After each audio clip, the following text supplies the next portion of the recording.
Hi everyone, good morning. Welcome to another vlog. ഇന്നാണെങ്കിൽ ചെറുതായിട്ടൊന്ന് ഉറങ്ങിപ്പോയി കേട്ടോ. രാവിലെ 6:30 ഹസ്ബൻഡിന് വിട്ടതാട്ടോ. കോഫിയൊക്കെ ആണെങ്കിൽ പറഞ്ഞു വിട്ടപ്പോൾ 9 മണിയാകുമ്പോഴത്തേക്ക് കഴിക്കാൻ വരും. അപ്പം ഞാനൊന്ന് ജസ്റ്റ് ഒന്ന് 7:30 വരെ ഒന്ന് ഉറങ്ങാമെന്ന് വിചാരിച്ച് കിടന്നതാണ്.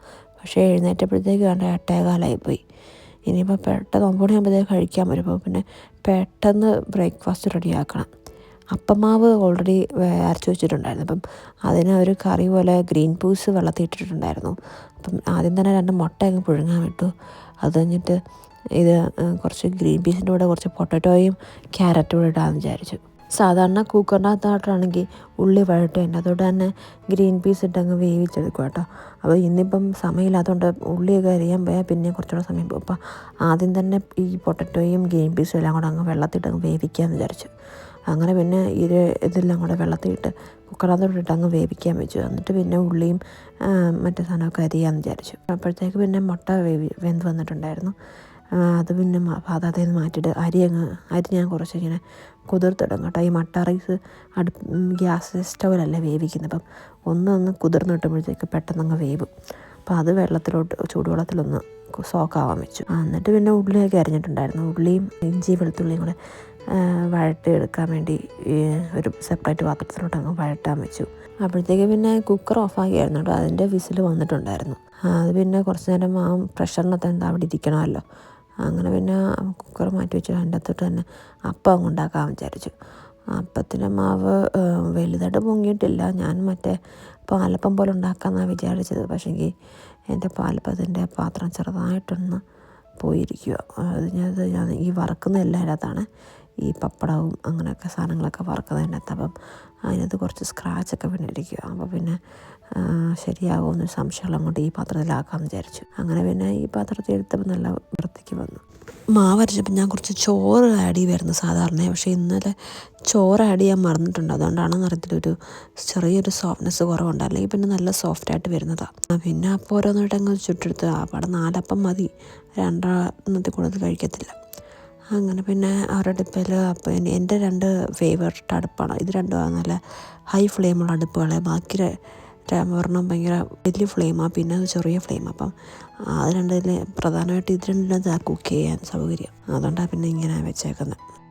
ഇത്തവണ നാട്ടിൽ പോയപ്പോൾ കൊണ്ടുവന്ന പാത്രമാണ് കേട്ടോ ഈ ചെറിയ പാത്രം. അതായത് നല്ല വൃത്തിക്കിരിക്കുന്നത്. എനിക്ക് ഈ ചെറിയ കുറച്ച് ഫുഡ് ഉണ്ടാക്കാനുണ്ട് എല്ലാം ചെറിയ പാത്രമാണ് എനിക്കിഷ്ടം.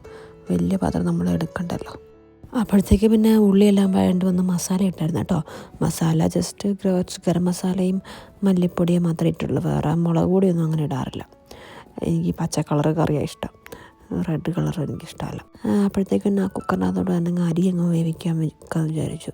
ഞങ്ങൾ 2 പേര് മാത്രമുള്ളപ്പോൾ ഈ ചെറിയ കുക്കറിലാട്ടോ ഞാൻ ചോറ് വെക്കുന്നത്.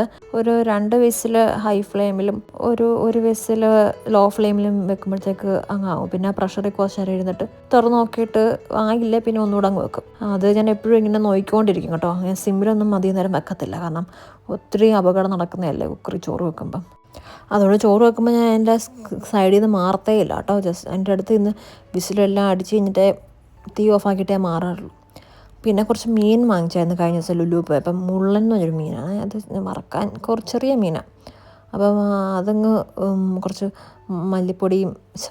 മഞ്ഞപ്പൊടിയും ഉപ്പ് കല്ലൂടെ ഇട്ടങ്ങ് വെച്ചു. ഒന്ന് ഐസ് മാറാനുണ്ടായിരുന്നു. പിന്നെ അതിൻ്റെ തല അവർ കളയത്തില്ല കേട്ടോ.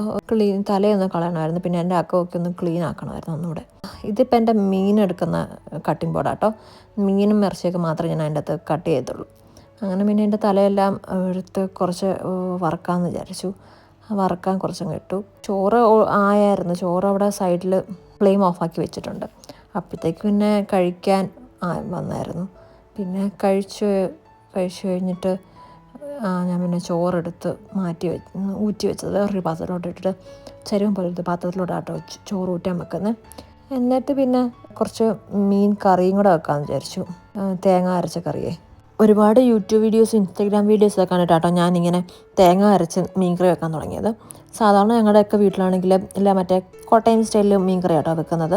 പിന്നെ എനിക്ക് ഇത് കണ്ടപ്പോൾ ഭയങ്കരമായിട്ട് ഇഷ്ടപ്പെട്ടു. തേങ്ങയൊക്കെ അരച്ചുള്ള മീൻകറി കുറച്ചുകൂടെ എളുപ്പമായിട്ട് തോന്നി. അങ്ങ് എല്ലാം കൂടെ അരച്ചങ്ങോട്ട് ഒഴിച്ചാൽ മതിയല്ലോ. മീൻ്റെ അതോട്ട് അങ്ങ് തിളപ്പിച്ചാൽ മതിയല്ലോ. മറ്റേതാണെങ്കിൽ എനിക്ക് അങ്ങോട്ട് ശരിയാകത്തുമില്ല എൻ്റെ മീൻകറി, റെഡ് കളർ മീൻകറി. അതുകൊണ്ട് പിന്നെ എനിക്ക് ഇതാ കുറച്ചുകൂടെ ഇഷ്ടം.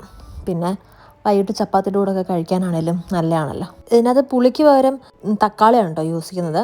പിന്നെ തേങ്ങയും മല്ലിപ്പൊടിയും മുളക് പൊടിയൊക്കെ ഇട്ട് അങ്ങ് അരച്ച് കുറച്ച് വെളുത്തുള്ളിയോ ചുവന്നുള്ളിയോ ഒക്കെ ഇട്ട് അരച്ച് അങ്ങ് വെച്ചാൽ മതി. അങ്ങ് തിളയ്ക്കുമ്പോഴത്തേക്ക് മീനും ഇട്ട് അങ്ങ് കുറച്ച് നേരം തിളയ്ക്കുമ്പോഴത്തേക്ക് മീൻ കറി റെഡി.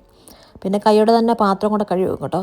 ഈ പാത്രം ഇങ്ങനെ സിങ്കിൽ ഇങ്ങനെ നിറഞ്ഞു കിടക്കുന്നത് എനിക്ക് ഭയങ്കര സ്ട്രെസ്സുള്ള പരിപാടിയാണ്. അവിടെ പെട്ടെന്ന് പാത്രം കഴുകി വെക്കും. ലോഡാക്കി വെക്കുമ്പം പിന്നെ ഏതാണ്ട് വലിയൊരു പണി ചെയ്യാൻ കിടക്കുന്ന പോലെ തോന്നും. പിന്നെ സിങ്ക് കൂടെ അങ്ങ് കഴുകിയിടും കേട്ടോ. ഈ മീനൊക്കെ എടുത്താൽ അപ്പം തന്നെ എനിക്ക് സിങ്ക് കഴുകില്ല, എന്തോ ഒരു സിങ്കിൽ പിന്നെ എന്തോ അഴുക്ക് ആയ പോലെ. അത് മീനോ ഇറച്ചി എന്തെടുത്താലും എന്തോ ഒരു എല്ലാത്തൊരു അഡിക്ഷൻ പോലെ ഈ സിങ്ക് കഴുകുന്നുണ്ട്. ഡെറ്റോളിട്ട് എല്ലാം കഴുകണം, കൈയും സോപ്പും എല്ലാം ഇട്ട് കഴിക്കൊണ്ടിരിക്കും. അങ്ങനെ പിന്നെ ചോറിന് മീൻ വറുത്തതുണ്ടായിരുന്നു, കുറച്ച് കാബേജ് തോരനും ഉണ്ടായിരുന്നു, മീൻ കറിയുണ്ട്. അപ്പോൾ ശരി, ബൈ.